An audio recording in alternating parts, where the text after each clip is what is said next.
Chemistry के online class में आप सभी लोगों का स्वागत है।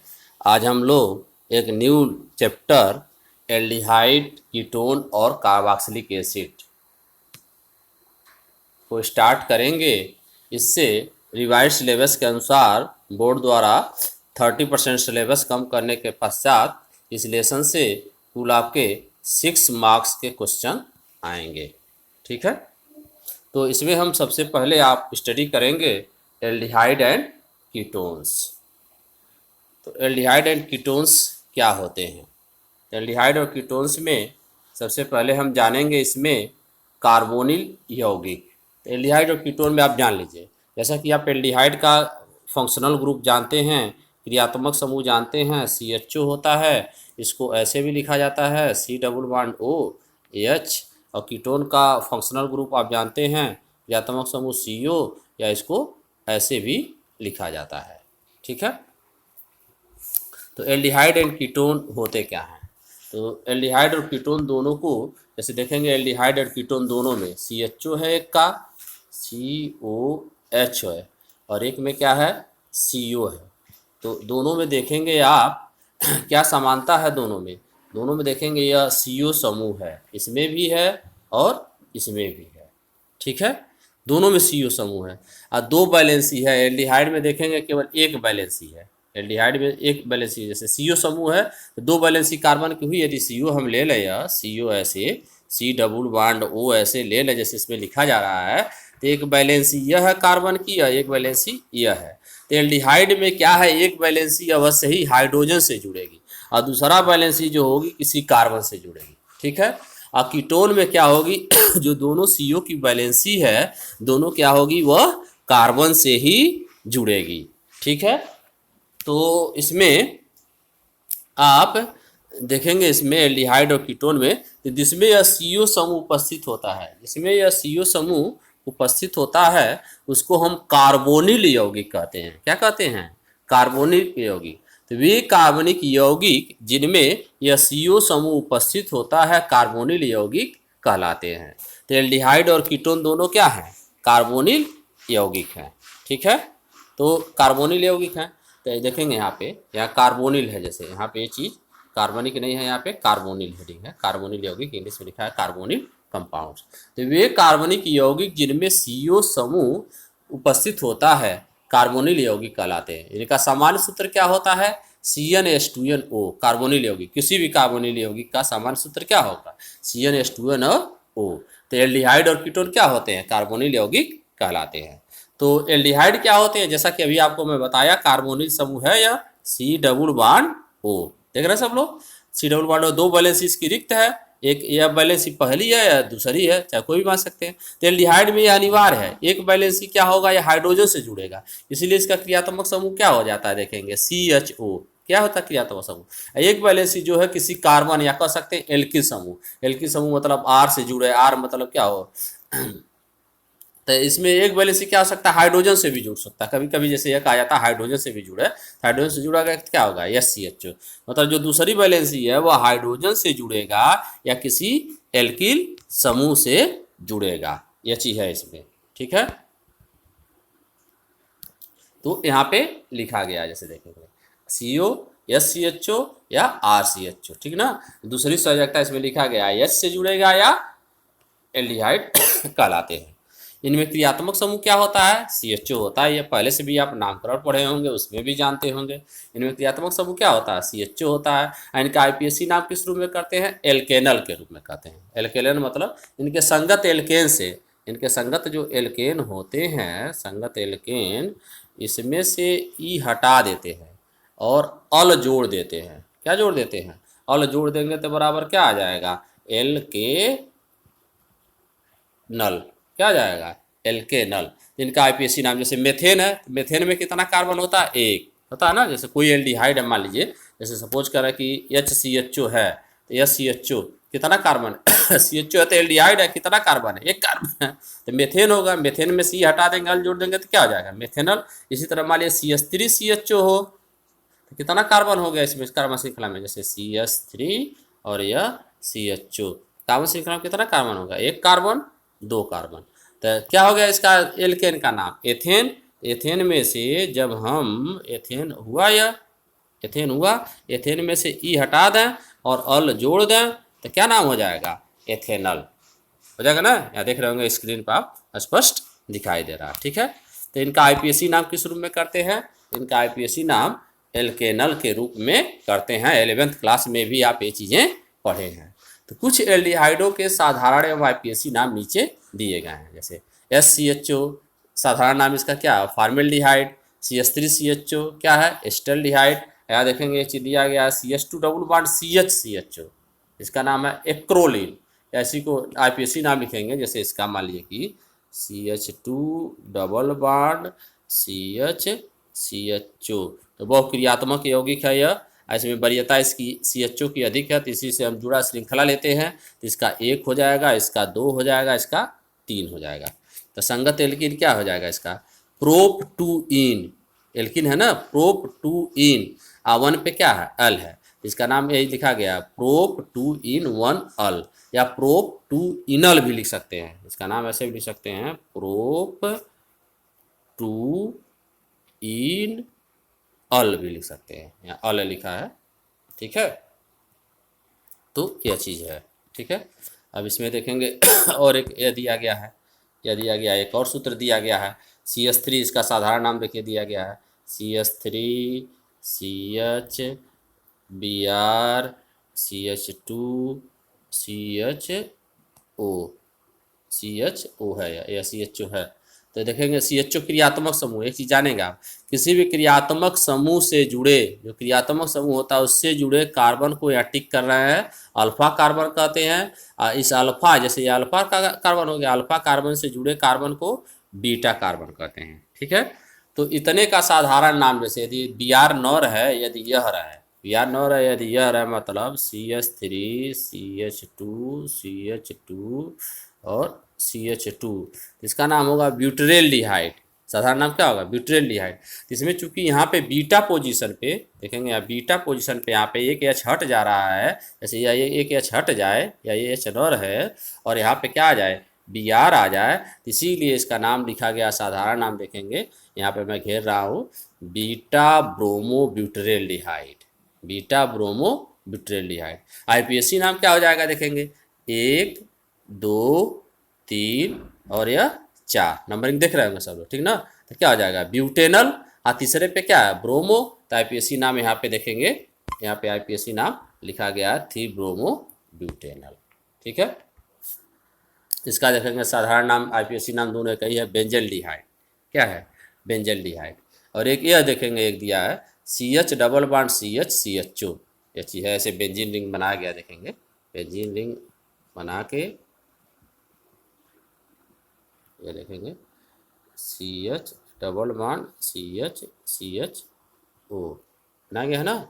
तो इसमें देखेंगे इसका साधारण नाम है सिनेमेल्डिहाइड, या लिखा गया है सिनेमेल्डिहाइड, ठीक ना।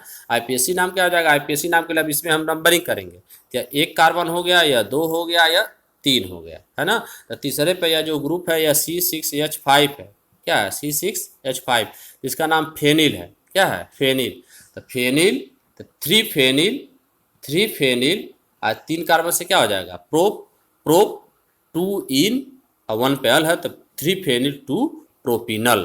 तो यहाँ पे आईपीएसी नाम इसका दिया गया है, देखेंगे 3 फेनिल 2 प्रोपी 1 अल, 1 पे क्या है उसमें अल, सॉरी उसमें देख लें 3 फेनिल 2 प्रोपिनल, 1 2 सॉरी 2 इन रहेगा यहाँ पे, आप यहाँ पे बना लेंगे प्रोप 2 इन अल, 3 फेनिल प्रोप 2 इन अल, ठीक है। यह चीज हो गया। तो एल्डिहाइड के बारे में आप जाने, इसमें से कोई भी एल्डिहाइड होगा जो आपको दिक्कत होगी उस पर आप क्वेश्चन पूछ सकते हैं किसी का आईपीएसी नाम का, ठीक है। अब कीटोन में देखेंगे कीटोन में एक कार्बोनिल समूह होता है, इसमें क्या होंगे, दोनों जो बैलेंसी है इसकी, यह बैलेंसी और यह बैलेंसी जो टिक की जा रही है, दोनों से एल्किल समूह मतलब कार्बन जुड़े होना चाहिए। तो कीटोन एक यह हो गया, एक RCOR, मतलब एल्किल समूह दोनों समान हो सकते हैं। जैसे मान लीजिए कि यदि हम यह जोड़ें जैसे इसी को इसके आधार पर हम इसको दो तरह से डिवाइड किए गए हैं। एक को हम सरल कहते हैं, सरल कीटोन, सिंपल कीटोन जिसमें दोनों एल्किल समूह समान होते हैं। एक को हम कहते हैं मिक्स्ड कीटोन जिसमें दोनों एल्किल समूह क्या होते हैं, डिफरेंट होते हैं। जैसे फॉर एग्जांपल यदि आ गया RCOR, दोनों एल्किल ग्रुप यदि सेम है तो उसको हम मिक्स सिंपल कीटोन कहेंगे। जैसे CH3CO CH3, C2H5 CO C2H5। And second क्या है, मिक्स्ड कीटोन, मिश्रित कीटोन। तो इसमें क्या होते हैं RCOR डैश, RCOR डैश, मतलब जो टू एल्किल ग्रुप्स अटैच होते हैं वो दोनों क्या होते हैं, डिफरेंट होते हैं, ठीक ना। फॉर एग्जांपल CH3 देखेंगे, यहाँ पे एक CH3 ग्रुप है और यहाँ पे क्या है C2H5 ग्रुप है। कीटोनों में CO समूह क्रियात्मक समूह के रूप में, फंक्शनल ग्रुप के रूप में क्या होता है, प्रेजेंट होता है, तथा इसका IPSC नाम हम किस रूप में करते हैं, एल्केनोन के रूप में कहते हैं। इनका IPSC नाम किस रूप में करेंगे, एल्केनोन के रूप में करेंगे, ठीक है। तो एल्केनोन के रूप में क्या होता है, जैसे देखेंगे संगत एल्केन से, जैसे जो भी होगा उसमें एल्केन होगा, तो एल्केन में से IPSC नाम करने के लिए एल्केन में से हम E को माइनस कर देते हैं और ओन को क्या जोड़ होते हैं, जोड़ देते हैं। जब E माइनस कर देंगे वो जोड़ देंगे तो क्या हो जाएगा, ये एल्के नोन, क्या हो जाएगा, ये एल्के नोन हो जाएगा, ठीक है। कुछ कीटोनों के यहाँ पे IPSC नाम और साधारण नाम देखेंगे दिए गए हैं। जैसे कि यहाँ पे देखेंगे CH3CO CH3, CH3CO CH3, साधारण नाम इसका एसीटोन है। और कितने कार्बन है, 1 2 और 3, क्या नाम हो जाएगा, प्रोपेनोन। हाँ, इसका देखेंगे साधारण नाम क्या है, कितने कार्बन है, CH3CO CH2 CH2 CH3, इतना है इसमें। तो इसका साधारण नाम है मेथिल एन प्रोपिल कीटोन। जब मेथिल हो गया या एन प्रोपिल जुड़ा है तो एन प्रोपिल हो गया और कीटोन हो गया। IPSC नाम क्या हो जाएगा, पेंटेन 2 ओन, पेंटेन 2 ओन। जैसे मान लीजिए उसको लिखा गया है तो हम ऐसे लिखे उसको CH3CO CH2 और CH3। तो क्रियात्मक समूह क्या है इसमें देखेंगे, CO है, या इधर से करेंगे तो दूसरे पोजीशन पे आएगा, इधर से करेंगे चौथे पे, तो नंबरिंग हम इधर से स्टार्ट करेंगे, 1 2 3 4 और 5 कार्बन है। तो क्या नाम है, 5 कार्बन से पेंटेन, तो ई हटा के ओन जोड़ देंगे, किस पे ओन है, दूसरे पर ओन है, इसलिए इसका नाम क्या हो जाएगा, पेंटेन 2 ओन। ऐसे हाइपर लगा के लिखते हैं, फर्स्ट ईयर में बताया गया है सब चीज़ें, ठीक है। इसी तरह से कुछ एरोमेटिक का भी इसमें देखेंगे नाम दिया गया है जो होता है वैसी। जैसे इसका C6H5CO CH3, इसका नाम एसिटोफिनोल है, इसका नाम क्या है, एसिटोफिनोल है, ठीक है। इसका नाम देखेंगे बेंजोफिनोल, जैसे इसको ऐसे भी लिखा जा सकता है C6H5 बेंजोफिनोल है, या एसिटोफिनोल ऐसे भी लिखा जा सकता है C6H5CO CH3, ठीक ना। तो यह हो गया इनका IPSC नाम। एक दिया है यहाँ देखेंगे mesityl oxide, CH3C CH3 double bond CH CO CH3। तो दो इसमें है फंक्शनल ग्रुप, एक CO है और एक डबल बॉन्ड है, एक डबल बॉन्ड है और CO। वरीयता क्रम में CO का अधिक होता है तो नंबरिंग क्या करेंगे हम, इसी साइड से करेंगे। क्या हो जाएगा, यह कार्बन 1 होगा, कीटोन समूह क्या होगा, दूसरे पे होगा, या तीसरे पे होगा, और यह चौथे पे होगा, और यह पाँचवें पे होगा, ठीक ना। तो 5 कार्बन से क्या हो जाएगा, प्रोप इन भी लिखना है। तो देखेंगे चौथे पे क्या है, मेथिल है, तो नाम क्या हो गया, चौथे पे मेथिल है ना, CH3 जुड़ा है चौथे कार्बन पे, तो 4 मेथिल और 5 कार्बन से पेंट और 3 इन, 1 2 3 इन और 1 क्या हो जाएगा, 2 क्या हो जाएगा, ओन हो जाएगा, ठीक है ना। वैसे यहाँ पे यही चिन्ह लिखा है, यहाँ पे यह CH3 डबल बॉन्ड CH और CO और CH3। तो 1 2 3 4 5, या CH3 है ना चौथे पे, तो 4 मेथिल और 5 से पेंट हो जाएगा, और तीसरे पोजीशन पे क्या है, यहाँ पे तीसरे कार्बन पे है ना, यह तीसरे कार्बन पे इन है और दूसरे पे क्या है, ओन है, ठीक है।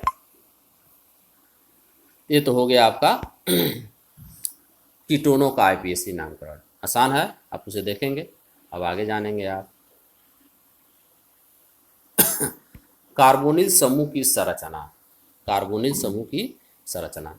तो CO में देखेंगे आप, C बॉन्ड O जैसे है यहाँ पे, तो ये तो सिग्मा बॉन्ड है ही, सिंगल बॉन्ड, ये भी सिग्मा बॉन्ड है, यह सिग्मा, इसमें क्या होगा, एक पाई होगा और एक क्या होगा, सिग्मा होगा।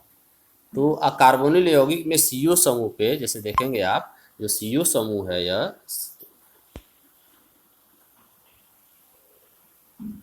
जो CO समूह है इसमें इसमें आप देखेंगे जो C है इसमें CO, ठीक ना। इस पे क्या संकर होता है इस कार्बन पे, sp2। तो sp2 संकरित ऑर्बिटल होंगे तो कितने sp2 संकरित ऑर्बिटल होंगे, 3 sp, जैसे sp में कितने, एक s और एक p मिलके 2 sp संकरित ऑर्बिटल बनाते हैं, और sp2 में एक s और 2p मिलके 3 sp2, 2 sp संकरित ऑर्बिटल लिखेंगे यहाँ पे sp2 रहेगा तो 3 sp2 संकरित ऑर्बिटल, और sp3 रहता है तो एक s और 3 p मिलते हैं तो 4 sp3 संकरित ऑर्बिटल होते हैं, ठीक है। तो इसमें यहाँ पे लिखा गया देखेंगे, कार्बोनिल समूह में C परमाणु में पर sp2 संकरित होता है, ठीक ना। यह 3 अन्य परमाणुओं के साथ, C परमाणु पर 3 होता है ना, 3 अन्य परमाणुओं के साथ क्या होता है, सिग्मा आबंध निर्माण करता है।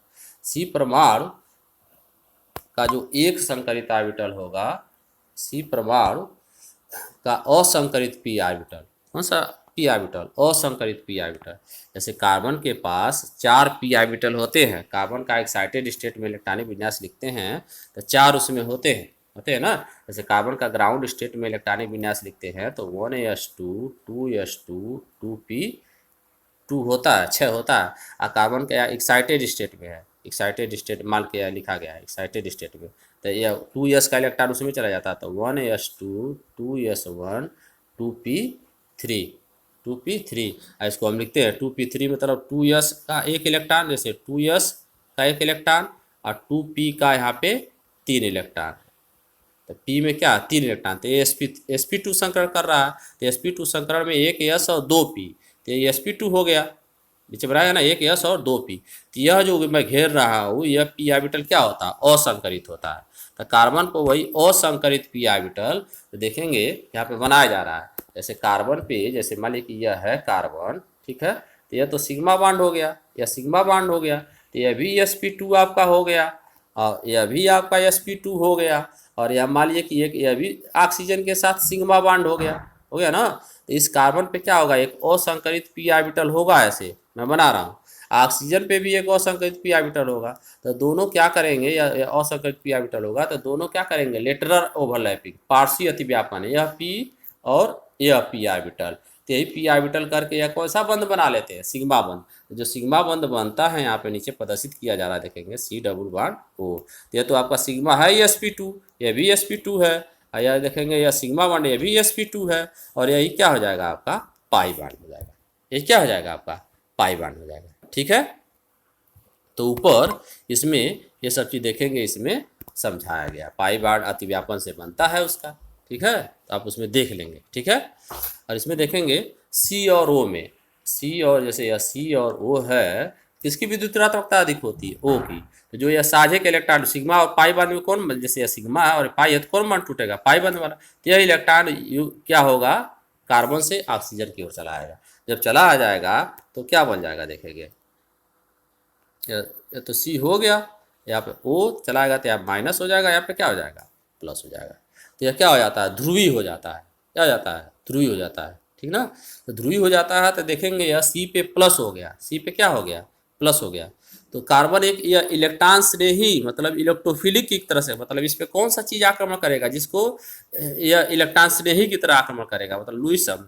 यह देखेंगे ऑक्सीजन कैसा काम कर रहा है, इस पे इलेक्ट्रॉन अधिक है, तो यह क्या होगा नाभिक स्नेही, नाभिक रागी, रागी मतलब प्रेम होता है, नाभिक रागी, नाभिक स्नेही का यह काम करेगा, ठीक है। जैसा कि यहाँ पे नीचे ये सब चीज़ें दिखाई गई है। कार्बन की अपेक्षा ऑक्सीजन की विद्युत ऋणात्मकता अधिक होने के कारण CO आबंध ध्रुवी हो जाता है और ऐसे आपका ध्रुवण हो जाता है, ठीक है। तो कार्बनिल यौगिक में जैसे ध्रुवता होने के कारण, जैसे मान लिया कि कार्बनिक यौगिक है, ध्रुवता होने के कारण ऑक्सीजन पे माइनस होता है, कार्बन पे क्या होता है प्लस होता है। समझ में आ रहा जो मैं लिख रहा हूँ, ऑक्सीजन पे माइनस है, कार्बन पे क्या प्लस है। इस ध्रुवता के कारण यह द्विध्रुव आघूर्ण क्या होगा प्रदर्शित करेगा, ठीक ना। और इसकी जो द्विध्रुव आघूर्ण होती है इसीलिए यह ईथरो से अधिक होती है, किससे अधिक होती है, ईथरो से अधिक होती है, ठीक है। ये तो हो गया आपका सामान्य परिचय एल्डिहाइड और कीटोन का, IPSC नामकरण और ये चीज़ें। आपको कोई दिक्कत होगी इसके नामकरण में या कोई चीज़ समझने में तो आप क्या कर सकते हैं, पूछ सकते हैं। क्या संरचना होती है, जैसे कार्बोनिल यौगिक की CO समूह, कार्बोनिल समूह की संरचना भी एग्जाम में पूछी जाती है। ठीक है, ये तो सामान्य परिचय था। अब इसमें आप आ जाएंगे एल्डिहाइडों तथा कीटोनों के बनाने की सामान्य विधियाँ। एल्डिहाइड और कीटोन के बनाने की सामान्य विधियाँ। आप पिछले लेक्चर में पिछले चैप्टर में आप एल्कोहल पढ़े थे, बताए थे ना वहाँ पे जब एल्कोहल बताया जा रहा था। इस सब चैप्टर का रिएक्शन आप जितना ही रटेंगे, जितना ही अधिक से अधिक बार रिएक्शन रटेंगे, आगे के उसके लेसन जो भी आते जाएंगे वो रिएक्शन उसमें कॉमन होते जाएंगे और आपको लर्न करने में क्या होगी, आसानी होगी। ठीक है, इसमें सबसे पहले है एल्कोहलों का ऑक्सीकरण। तो एल्कोहल, जैसा कि उसमें 3 ऑक्सीकरण बताए थे एल्कोहलों का ऑक्सीकरण विधि में, प्राथमिक एल्कोहल, द्वितीयक एल्कोहल और तृतीयक एल्कोहल। एल्कोहलों का ऑक्सीकरण हम कैसे कराते हैं, अम्लीय जैसे potassium dichromate K2Cr2O7 plus H2SO4, या क्षारीय पोटेशियम परमानेट KMnO4, और क्षारीय बनाने के लिए हम क्या करें, OH माइनस आयन कोई भी लेना, KOH NaOH द्वारा ऑक्सीकरण करते हैं। तो ऑक्सीकारक क्या करते हैं, या नवजात ऑक्सीजन देते हैं, या क्रिया करके क्या करते हैं, नवजात ऑक्सीजन देते हैं, वही क्या करता है, ऑक्सीकृत करता है। ठीक है, तो प्राथमिक एल्कोहलों का ऑक्सीकरण कराना, ऑक्सीकरण वाला में विधि उसमें पढ़े हैं प्राथमिक, जैसे ऑक्सीकरण संख्या विधि में प्राथमिक द्वितीयक तृतीयक एल्कोहल में आप पढ़े हैं। प्राथमिक एल्कोहलों का ऑक्सीकरण कराने पर प्रथम पद में एल्डिहाइड प्राप्त होता है, द्वितीय पद में कीटोन कार्बोक्सिलिक अम्ल प्राप्त होता है, लेकिन आप प्रथम पद में ही करना है केवल। तो प्राथमिक एल्कोहलों का हम ऑक्सीकरण कराते हैं तो पहले एल्डिहाइड के लिए दिया जा रहा है, जैसे अम्लीय पोटेशियम परमानेट या क्षारीय KMnO4 द्वारा ऑक्सीकरण कराने पर, जैसे यहाँ पे RCH2OH लिखा गया है, तो ये हो जाएगा। ऑक्सीकरण कराएंगे तो एल्कोहल क्या देगा, एल्डिहाइड देगा। ठीक है, जैसे मान लिया कि यहाँ पे जनरल रिएक्शन लिखा गया, देखेंगे CH3OH का जब हम ऑक्सीकरण कराएंगे, यहाँ पे नवजात ऑक्सीजन जुड़ेगा तो एक कार्बन का एल्डिहाइड क्या होगा, HCHO, और मान लीजिए कि हम CH3CH2OH लें, CH3CH2OH लें। अब इसका जब ऑक्सीकरण कराएंगे, वही अम्लीय सोडियम पोटेशियम डाइक्रोमेट या सोडियम डाइक्रोमेट या क्षारीय KMnO4, तो 2 कार्बन का एल्डिहाइड क्या हो जाएगा, CH3CHO प्राप्त होगा। ठीक है, तो प्राथमिक एल्कोहल क्या होते हैं, एल्डिहाइड देते हैं। प्राथमिक एल्कोहल जैसे कि यहाँ पे दिखाया गया, देखेंगे प्राथमिक एल्कोहल क्या देते हैं, एल्डिहाइड। मान लीजिए इसमें पूछ दे, इसका नाम आप लिखेंगे जब नोट्स बनाएंगे, मेथिल एल्कोहल से फॉर्मेल्डिहाइड, एथिल एल्कोहल से एसिटाल्डिहाइड कैसे प्राप्त होता है। ठीक है, जब द्वितीयक एल्कोहलों का ऑक्सीकरण कराते हैं हम, जब हम द्वितीयक एल्कोहलों का ऑक्सीकरण कराते हैं तो द्वितीयक एल्कोहल क्या देते हैं, कीटोन देते हैं, जैसा कि यहाँ पे देखेंगे लिखा गया है। द्वितीयक एल्कोहल जैसे मान लिया कि यह ले रहा हम RCHOH और यहाँ पे R या R', जब ऑक्सीकरण कराएंगे तो नवजात ऑक्सीजन जुड़ेगा, तो यही क्या हो जाएगा, H2 निकल जाता है O के साथ उसके, तो यहाँ प्रोडक्ट हो जाएगा RCOR, यही क्या होगा आपका, कीटोन होगा। ठीक है, तो द्वितीयक एल्कोहलों का जब हम ऑक्सीकरण कराते हैं तो कीटोन प्राप्त होती है, जैसा कि यहाँ पे लिखा गया, देखेंगे द्वितीयक एल्कोहल है तो कीटोन प्राप्त हो रही है। या CH3 isopropyl alcohol, CH3CHOH CH3, यही आइसोप्रोपिल एल्कोहल है। देखेंगे आजकल की कोरोना में जो सैनिटाइजर बनता है, इसी आइसोप्रोपिल एल्कोहल जो सबसे अधिक कारगर साबित होता है, यही आइसोप्रोपिल एल्कोहल क्या हो जाता है। और ग्लिसरीन, आइसोप्रोपिल एल्कोहल यह हो गया सूत्र, ग्लिसरीन का सूत्र होता है CH2OH CHOH और CH2OH, ग्लिसरीन या ग्लिसरॉल, और यह प्लस आइसोप्रोपिल एल्कोहल, यह और यह दोनों प्लस करके क्या होता है, सैनिटाइजर जो असली सैनिटाइजर होता है, इन दोनों से मिला के बनता है, जो जर्म्स को मारता है। ठीक है, तो यह एसीटोन बनता है, इससे आइसोप्रोपिल एल्कोहल से क्या बनता है, एसीटोन होता है। तो आज के लेक्चर में बस इतना ही। आज केवल बनाने की विधि में, एल्डिहाइड और कीटोन के बनाने की विधि में एक ही आपको दिया गया है रिएक्शन एल्कोहलों के ऑक्सीकरण द्वारा। शेष विधियां बनाने की आपको नेक्स्ट लेक्चर में दी जाएंगी। ठीक है, तो आप ये चीज़ें करेंगे। पिछले चैप्टर का भी आप क्या करेंगे, सभी चीज़ें आपको वीडियो देखने के लिए आप क्या करेंगे, इस यूट्यूब चैनल को आप सब्सक्राइब कर लेंगे, जिसके कारण आपके पास ये सभी वीडियो उपलब्ध होगा। जब चाहेंगे आप क्या करेंगे, वीडियो को serial wise lecture 1 lecture 2 lecture 3 किसी भी लेसन का क्या कर सकते हैं, आप देख सकते हैं। ठीक है, तो आज के क्लास में आप सभी लोगों का बहुत बहुत धन्यवाद।